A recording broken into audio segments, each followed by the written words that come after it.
You're listening to Let's Get Into It, the Association of Black Public Health Students podcast, where we amplify voices, build community, and empower future health leaders one conversation at a time. Enjoy the episode.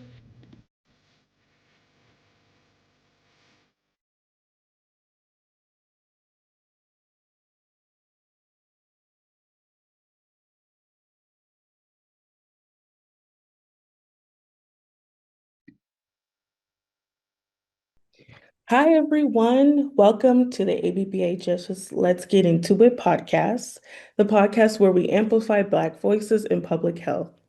I want to just say thank you so much for tuning into our second episode this season. Woo! Woo, there's going to be claps in between that. We're so glad you're here and that you chose to join us today. My name is Jordan Hayes. I am your host. I am now a second year now in PH student in the BG program. Yay! Woohoo! And if you don't know what that is, it stands for Behavioral, Social, and Health Education Sciences. So, to start off, I created this podcast for the Association of Black Public Health Students to introduce the student body of public health professionals who look like them and that are in the fields that they want to enter in, while also giving these professionals a platform to talk about their experiences, their path, and what it's like being in their field. So, today I have our guest on the podcast, Dr. Keisha Collins. Woo! There's gonna be a clapping track. No It's word. Callins as well. It's Callens. Apologies. Callins, Callens. CA. Uh-huh. Yes. So I'm so excited for you to be here and that you chose to be here with us today. We're just going to start off with a quick introduction of yourself. Tell us who you are and what you do. Sure. Well, thank you, Jordan. I am super excited to be here with you today and very happy and humbled and honored to have the invitation to speak.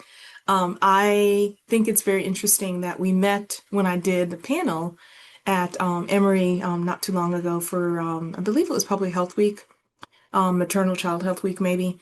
And so thank you for reaching out and making that connection. I Absolutely. am an OBGYN, but also lately I've been going with the title of public health leader. And I am actually 25, no, 26 years out of finishing my master's in public health at UAB. And so I had the good fortune of actually doing my public health degree before I went to medical school, and then have carried a lot of those principles and foundations with me. I'm an OBGYN practicing in Central Georgia now, and it's been really good to be able to overlay and integrate public health with women's health. And so I feel like that's public health is like kind of the superpower that kind of charges my women's health efforts. And so that's just a short snippet.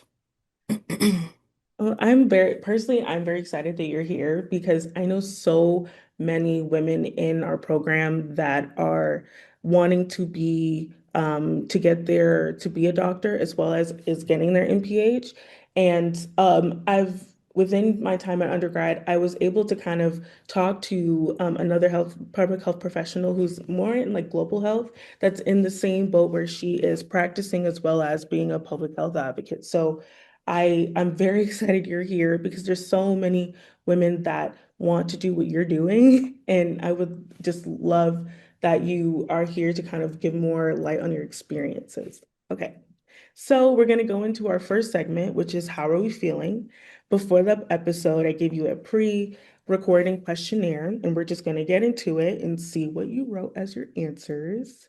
So far, everyone who has done the survey or like the questionnaire, they've given really cool responses, and yours is no more than cool. Like it's so cool. So, okay. So the first question is, what are the emotions you're bringing into today? Humble and honored. You said that before. Love that answer. Do you want to kind of expand on it just a little bit more? Yeah, I'd be happy to. I'm in a state now where um and I'm probably not going to repeat this quote properly, but gratitude is really about how you receive what you have. Mhm. And it's not a measure of do you have everything that you want, but with the things that you do have, how do you accept and appreciate that? And so I am very happy that I had the opportunity to really do some very cool things. And so that's kind of what I'm bringing to this morning. May has been a big month, a very busy month. Hmm. My daughter is a senior officially. My son Yeah. got his first job. It was Yeah. Mother's Day. I had a birthday, and I feel like every birthday is a milestone. Mhm. And then I also had an opportunity to do not one, but two commencement speeches on the same day at Wow. two Okay. institutions here in Middle Georgia. And so I really just feel very honored that I have built a career that has really allowed me to step into spaces that I could have never imagined myself in. And I'm not saying never, like I didn't never think that that would happen, but being a commencement speaker is just not on my bucket list. And Right. so had the opportunity to do that. And so I will share the humble and honor it also extends not just to the accomplishment, but what this means as a testimony to my village. And, no one gets where they're going by themselves. Well, most people don't. Right. There's an African proverb that says, when you see a turtle on top of a hill, it did not get there by itself.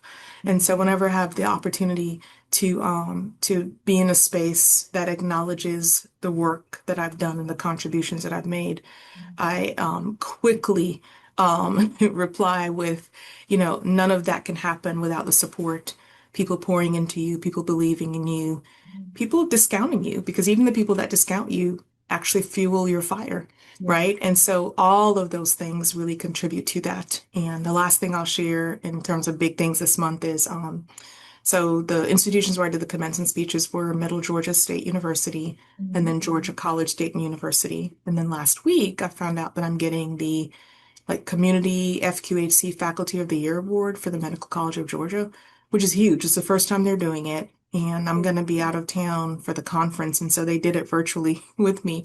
But this month has just been, Very and I'm cool. highlighting all the good stuff. There's lots of stuff that happened too. But, I want to make sure that I'm sharing that with all the grief. I've had some family losses as well this month. There's a lot of gratitude. And I think what I bring today is just really being able to balance all of that and realizing that just because there are things that are not working, there are lots of things that are working. And we can choose how we focus on that. And also transfer that to our patients, right? Because they have lives that are also challenging, but small wins and multiple small wins make a big difference in terms of how you can decide to face the next day. Abs Absolutely. That just kind of reminds me of like this week, or at least last week, there was a lot of small wins that I didn't realize how much it carried me and how I go throughout the week and how I show up for myself the next day. So I completely understand within that because last week was rough, but it's okay. We're here now. It's another week. Okay, so I see here that you're preparing for vacation. Where are you going? If Yeah, you so want to this is disclose that. Don't so this is huge. So I haven't taken a real vacation in a really long time, probably since the pandemic, honestly. And that's just for lots of factors. But my daughter has a school trip that's going to Europe. So we go to France, Switzerland, and Germany. I'm going to be Yeah. gone for 10 days. And so I'm going to be off the grid, sort of. I am going to take my iPad, which I just borrowed from my daughter. But just really looking forward to exploring new places and doing that for an extended period of time, not for a 2 night, 3 night, but like a really extended vacation. So Mhm. super excited. But also we'll be chaperoning. And so she has some really close friends. They've been friends since probably middle school. And so I think that 5 out of the 6 girls in the in the girl group are going. And so I'm going, not probably, I am going to be like Mama Callins for Right. her little crew, which will be nice as well. So I'm really looking forward to that, to being with them and just seeing new places and having that experience with the girls. Well, I'm excited for you. I think the very first time I've really been out of the country was when I graduated from college and my parents took me on like a Europe cruise. I, and that was actually my first time ever on a cruise, first time for a lot of things. And I have to say it was very beautiful and Mhm. it was so interesting to learn about culture and food and how like a lot of everything around in within Europe is very community and family center based. So Yep. you're gonna have a wonderful time, and I wish you the best in terms of travels, because traveling is really interesting nowadays, but I send Yep. you all the best energy. Okay. So Unpredictable for sure, but I'm excited about the opportunity and whatever comes our way, we're gonna work through it. That's what I've decided. exactly. Is hope we have enough fuel to get home. Hopefully, we will. Yes, absolutely. Okay, so we have some fun questions here that was asked. If public health was a theme song, what would it be? And uses to dream the impossible dream. I listened to that song before our recording today, and I was like, I never knew this song, but I knew of the artist. And that, I don't know why, but every time I listen to that particular artist, I think it's Andy Williams, I believe. It Mhm. reminds me of like Christmas, and I was just taken back about like listening to old songs during Christmas. But I listened to it, and it's actually very powerful, and it is going on my playlist now. Okay. Thank you for that. And then what public health myth would you love to ban forever? Behaviors cannot be changed.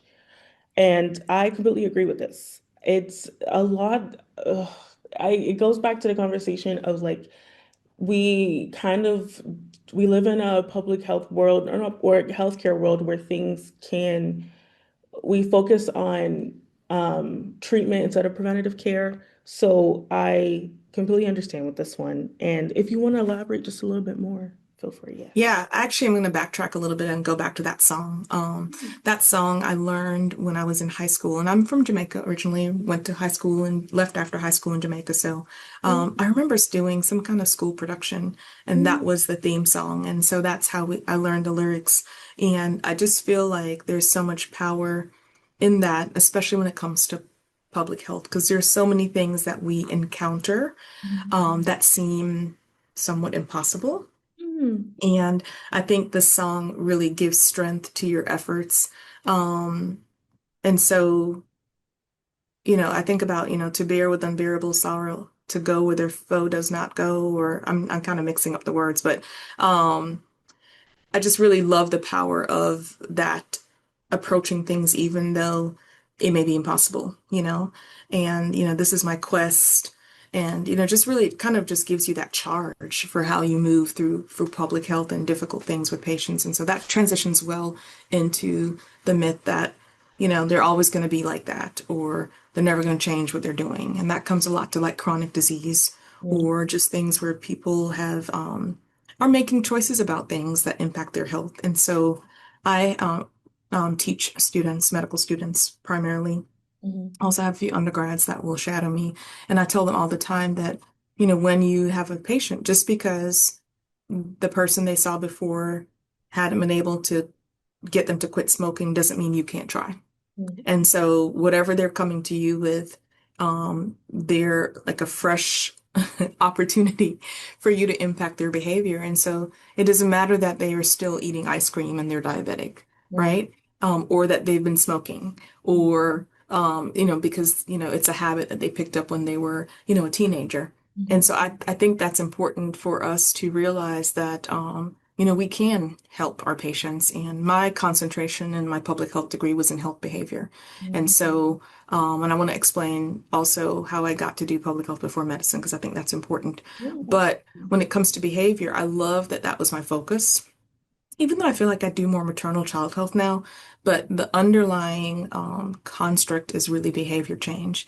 And I love that regardless of where a patient is, how old they are, you can still try to figure out what is it that's going to turn the key to help them make a change that will in some way impact their health or their longevity, the quality of life, or their peace of mind, any of those things.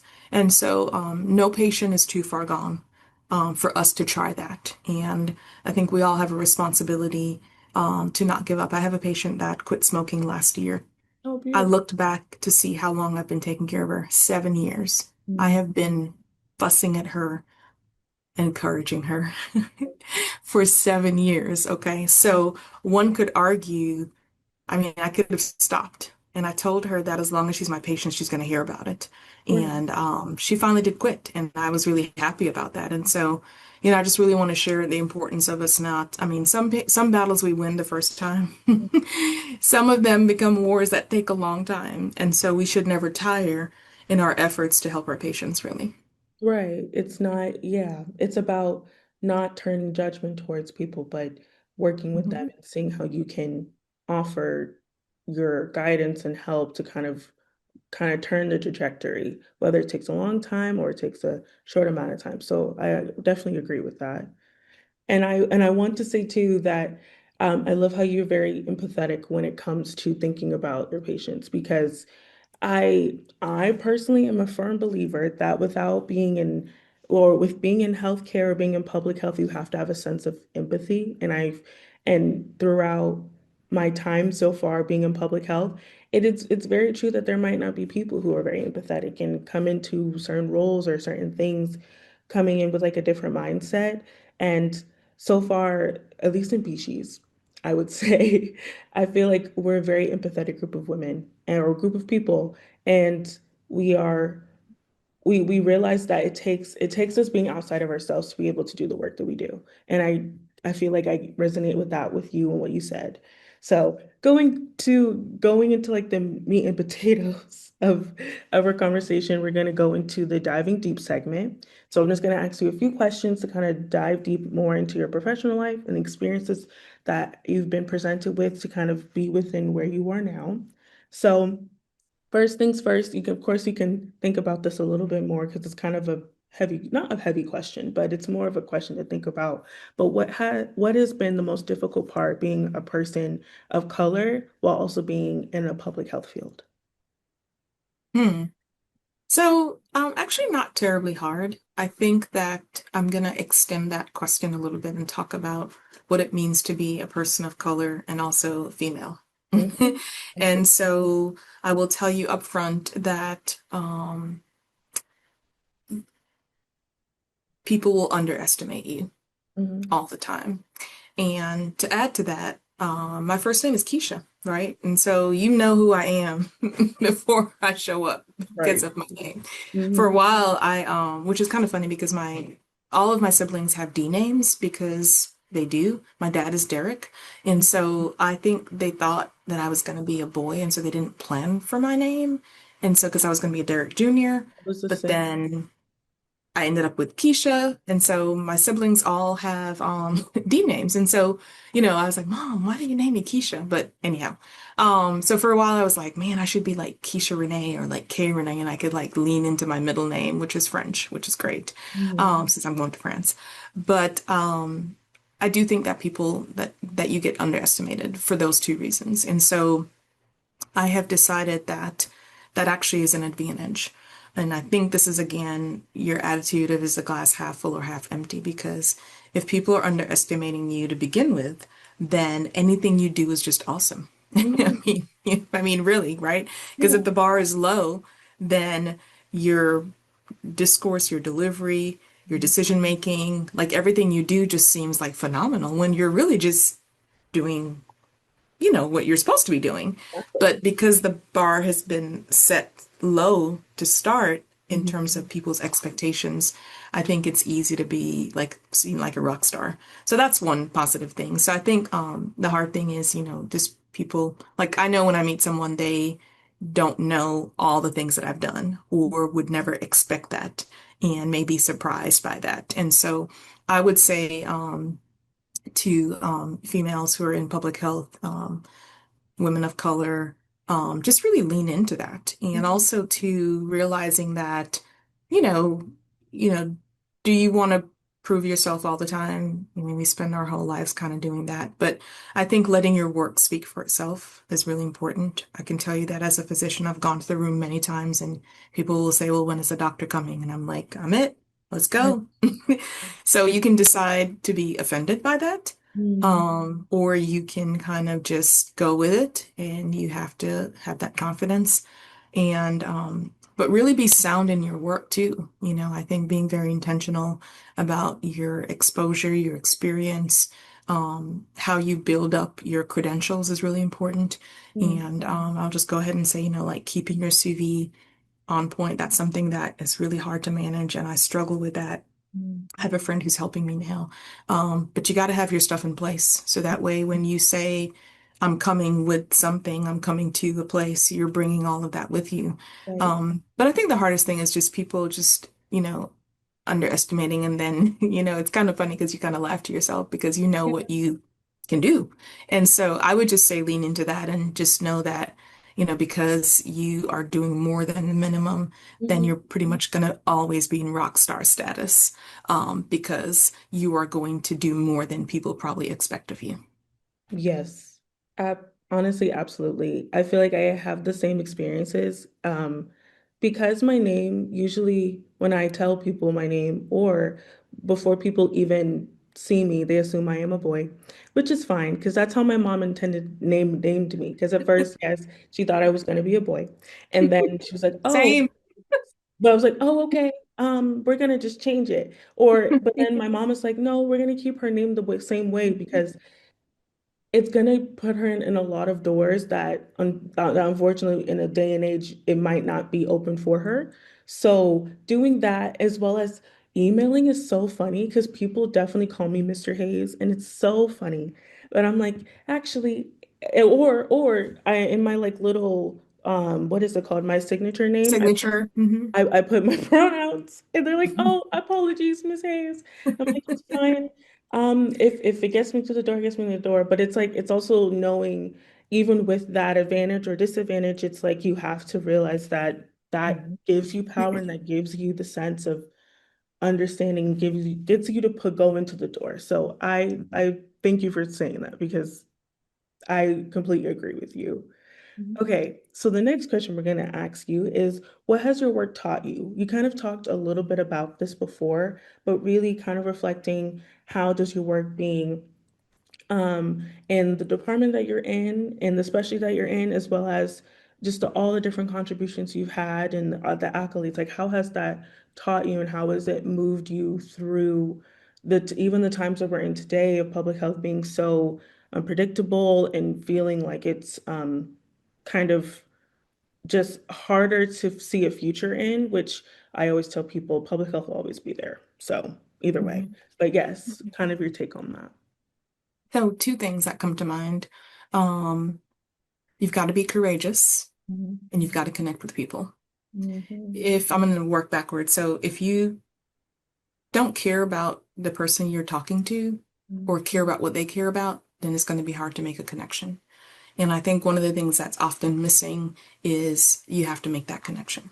Mhm. And so I will tell you that's one of the lessons that I've learned is you've got to connect and then you can go forward. And that is going to speak to building trust, really, right? There's a sign behind me that I'm going to see if I can get you to see. Mhm. It says change happens at the speed of trust.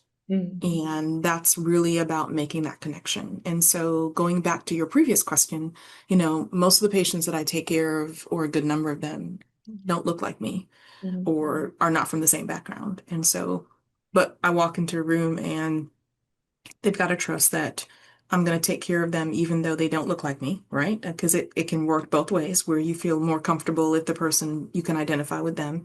But Mhm. also on the reverse, the people that don't also need to feel like you're going to take a good care of them as well. And Mhm. so I think that being able to connect with people is really important, and that needs to be really intentional. So I pretty much make all my students listen to NPR because I want them to be well versed, have good knowledge base about like everything.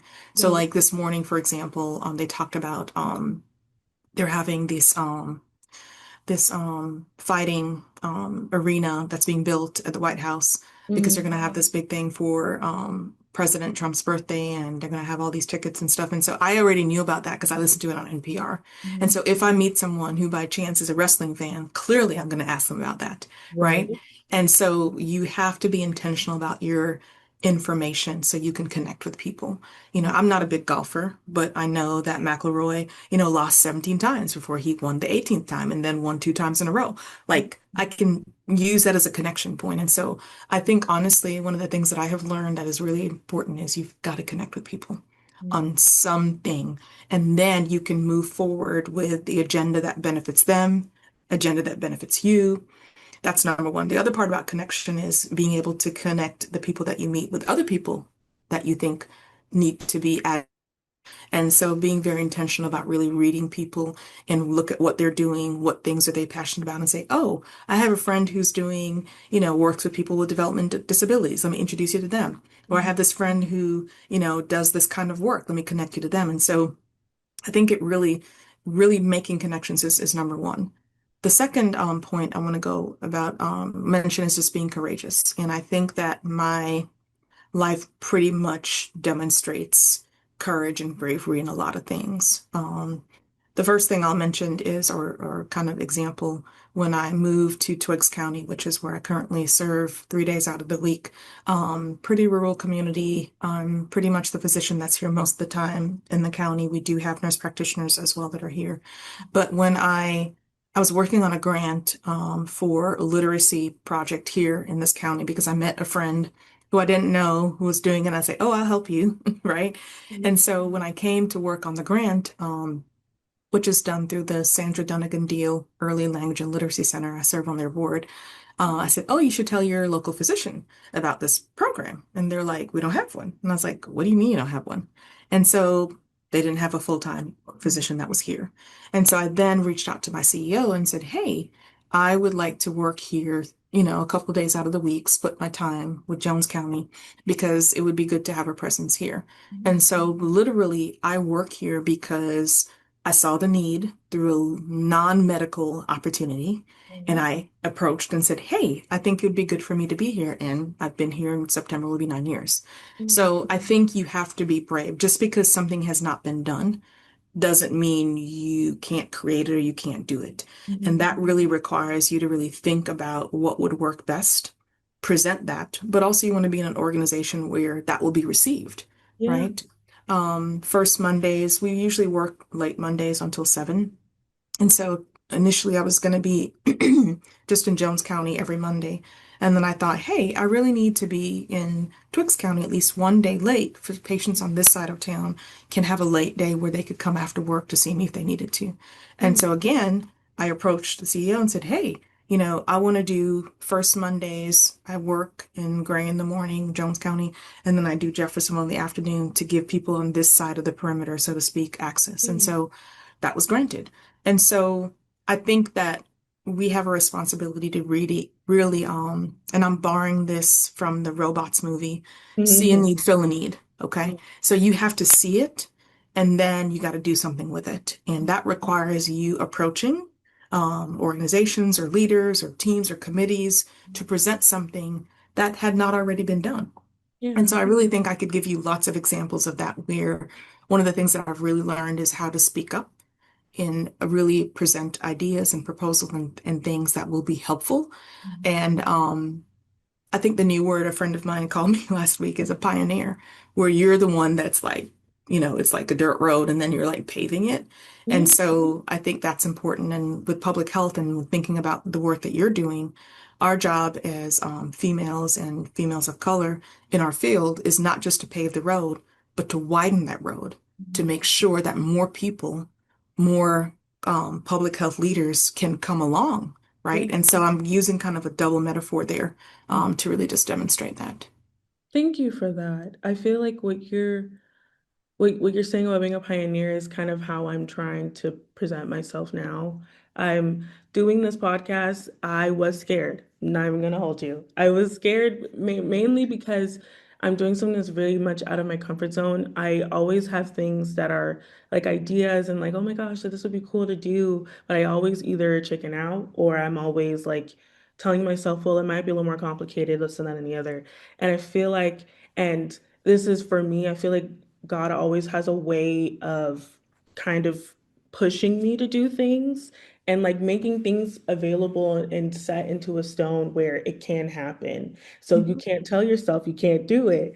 So it's very much that's what I that is kind of how I envision with this podcast because there's so many times where there's students that are like, oh, I'm not entirely sure if I want to be in this field or it's right now it's not looking great or I want to do this, but I don't want to do this. I don't want to do research, but I want to do something else. But I'm like, so we need to dig through all of the files and the people and ask people, okay, where can we find these people to talk to them and see their experiences? Because I'm always a person that if I don't see someone that's kind of in the same boat as me, I feel like you're the only one. And of course, having that burden is really, really hard, especially being a person of color. So it's like it's something that I'm like, okay, it's don't think about it as more for you, but think about how it can help within a community sense. So that's kind of how I've been trying to treat this experience of like it's not about you, Jordan. It's about everyone else. So thank you for Well, I'll tell you two things that came to mind. There's a quote that I love, and I love quotes. There's no comfort in the growth zone, and Mhm. there's no growth in the comfort zone. So Mhm. if you're uncomfortable, you probably need to be there. That's Right. number one. Number two, I do lots of things scared, like terrified all the time. Like when I did my two commencement speeches, the second one at Georgia College, they had 300 graduates. So you could just imagine if each graduate has three people there, do the Mhm. math. I Right. looked at that stadium and I thought, ooh, I Wow. guess it's too late for me to run. So let's do this. And so I tell people all the time, I do things scared all the time. Mhm. And so it's like balancing that. And so I don't think that ever goes away. I think having a little bit of anxiety is actually healthy because it helps you focus. Mhm. But you don't make progress without being uncomfortable. Very rarely does that happen. And so you're doing the right thing if you feel like, hmm, think about this. Thank you for that. I thank you for that because I've been kind of treating being scared or being nervous as like a way of being unprepared.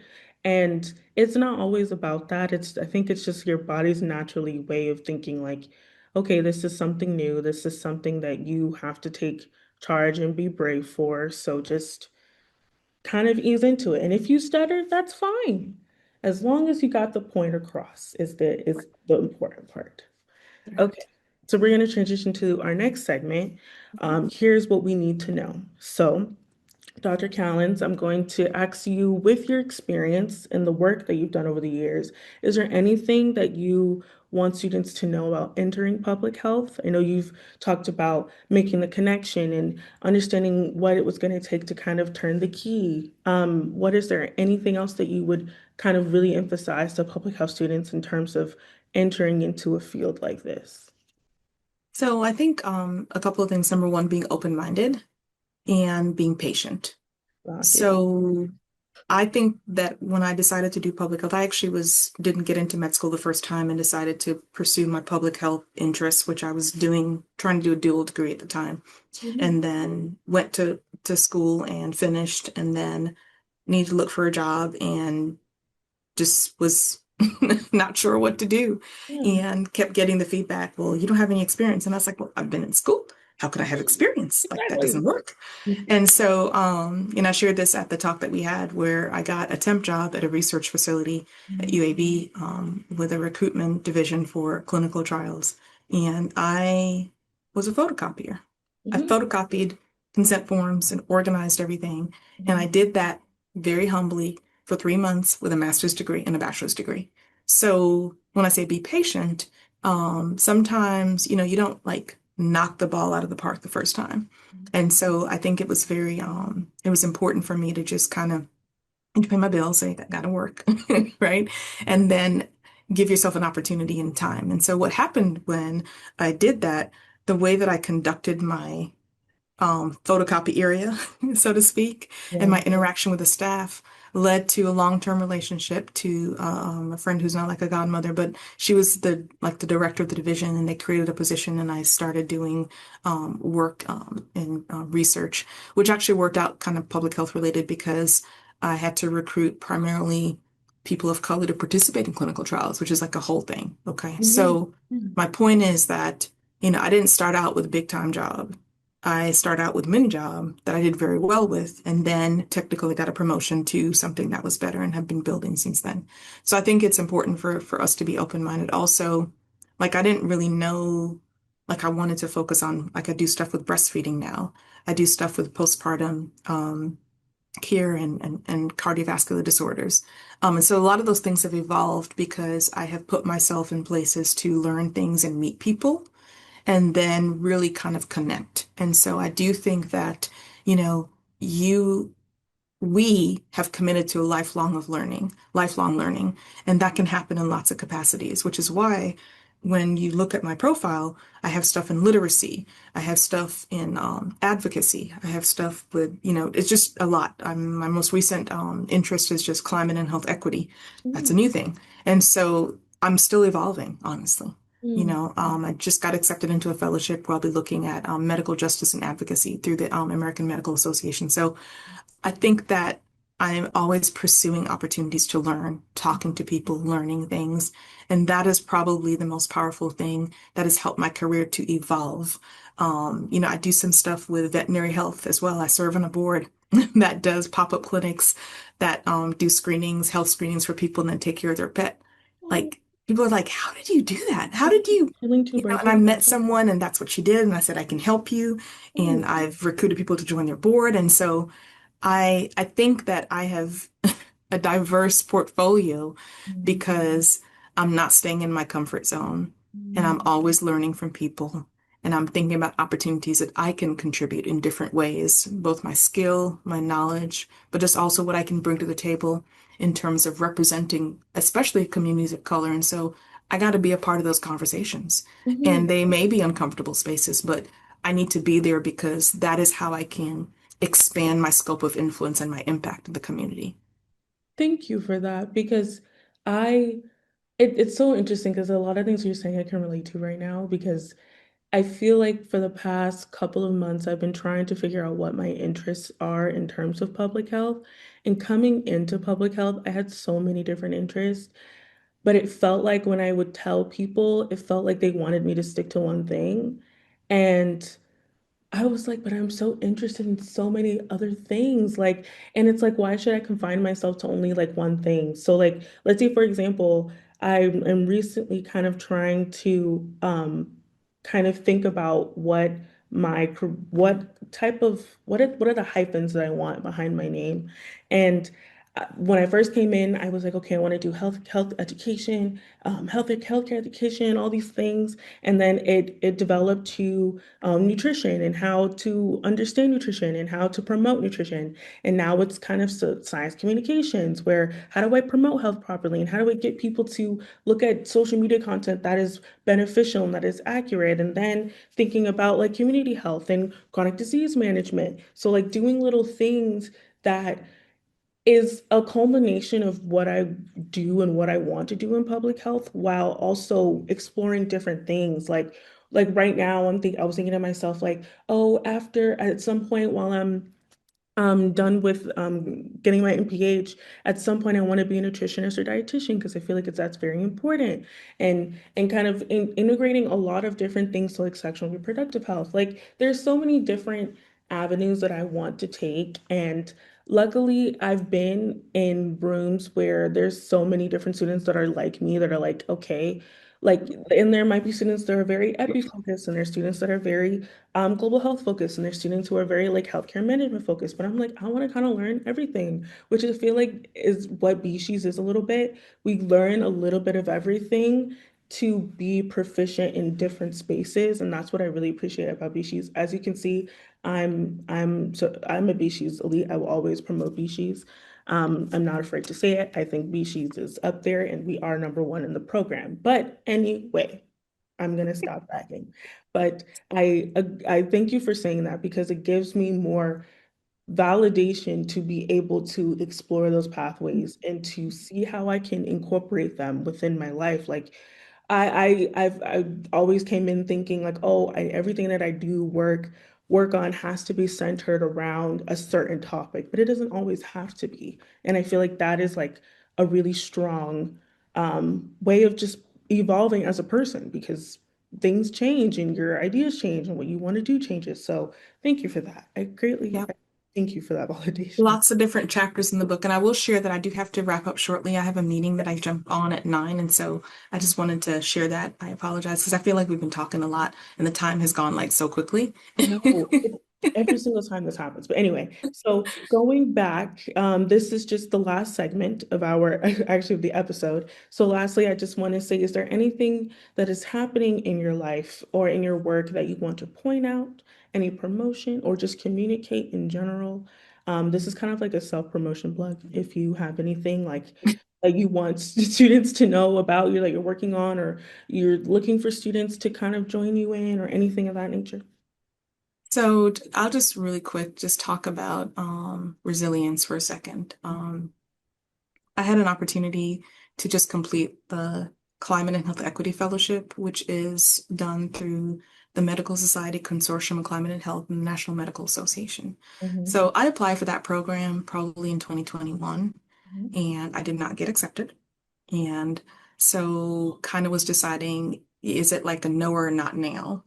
And I think that there's value to timing and especially God's timing. So Mhm. I applied again year before last and got accepted and started and completed the fellowship last year in 2025. And Mhm. I tell that story all the time because when people see all your accolades, which, I can just tell the listeners if you just Google my name, I'm not saying that to be, think very highly of myself, but there's a lot of stuff that's documented about the work and the many things that I've done. But when you see that, you see the wins, but you don't always see the journey. Mhm. And so that fellowship was life-changing for me in terms of what I can do with my colleagues and also for my patients. But I didn't get that the first time I applied for it. Mhm. And so I share that because if you don't get something the first time, if you think it's something you're called to do, then you got to pursue that. The same thing happened with applying to med school, right? I didn't get in the first time. I was not going to be a doctor. I met my now mother-in-law, who's a retired pediatrician, and her husband, who's now passed away, who's a retired oral surgeon. Mhm. They snatched me by the collar and said, "You cannot get up the first time." And I was like, "Yes, I can." And like, "No, you can't." Right. Yes, I can. Okay. And so I was like, "Who are these people? I don't even know you like that." But here I am. I am a physician with the credentials. And so my MD came after my MPH because I did have a detour, but a detour is not a dead end. And so I want to mention that. I have another program that I did. It's women's equity women's wellness and leadership, I think. It's a well program. And I applied for that program. It was funny. I got the notice through like the National Medical Association and I applied through them and I didn't get it. And I was like, what? And then about 3 or 4 weeks later, the same application came through the American College of Obstetrics and Gynecology, ACOG. I applied again in like the same 4 week period Right. and got it. And Yes. so sometimes I think that, not sometimes, all the time, your failures are just as formidable at making your career work as the things that work right off the bat. And so I think that we have to get comfortable with all of those things. And so I just applied for and got accepted to a program through National Medical Fellowships to get certified to do clinical trials as a principal investigator, Yeah. which I'm doing crazy things. And then, of course, I got the Medical Justice and Advocacy Fellowship that I just applied. Those are things I did this year. So I am always doing new things. I do think it's a little crazy, but I'm following in John Lewis's footsteps. Good Mhm. trouble. I've updated that. Good crazy and good tired. So Mhm. like if you are going to do something crazy, it needs to count. And so I feel like my crazy counts. And so my word is whatever it is that you're pursuing, make your crazy count. I mean, Mhm. if you're going to do it, it's got to be worth something, right? Mhm. And you want to pursue new opportunities. And if you don't get it the first time, and I can say that now with comfort because, oh, they didn't take me. Let me do it another way, Right. like head roll and everything. And so I really am, you got to be proud of yourself. And, the things that you think disqualify you from service actually probably qualify you for service. Because everything that I have done that has not worked out has humbled me and shaped me and allowed me to connect with people. And so that's probably my gift, not so much to talk about the things that I have that are going on, but what I want is for everyone to realize that we all have superpowers and we've got to own it. And that resilience and that grit, it can take you very far. It's not about being the smartest person in the room. I mean, I am not the one that, most likely to succeed in medical school or, did not have the best grades. None of those things are on my profile, but it is a determination to be a blessing. And my constant prayer is, that God will give me the ability to match my ambition, which the ambitions are high, and the capacity to meet my calling. And if I can do those things, then I'm exactly where I need to be. And an occasional detour does not mean it's a dead end, and I need to like chill out about it. So that's my closing statement. Thank you so much. First of all, thank you for that. And thank you so much for speaking with us and telling your story. I know you have to go. So I was going to just say thank you again. And I greatly appreciate you just saying all these wonderful things because I feel like you're just giving so many golden eggs right now. Um, and I just want to say, just to end it off, thank you everyone who is watching today or listening. And be upfront in terms of the events for ABPHS. We're working on it and we're doing big things. So keeping us on your radar on GroupMe, on Instagram, and in what else do we have? I don't know what else we have. We All the things. we all the things exactly. Wishing everybody a beautiful week. Thank you guys for listening. Thank you for listening to the Let's Get Into It podcast. Remember to stay informed, stay inspired, and we'll see you on the next episode.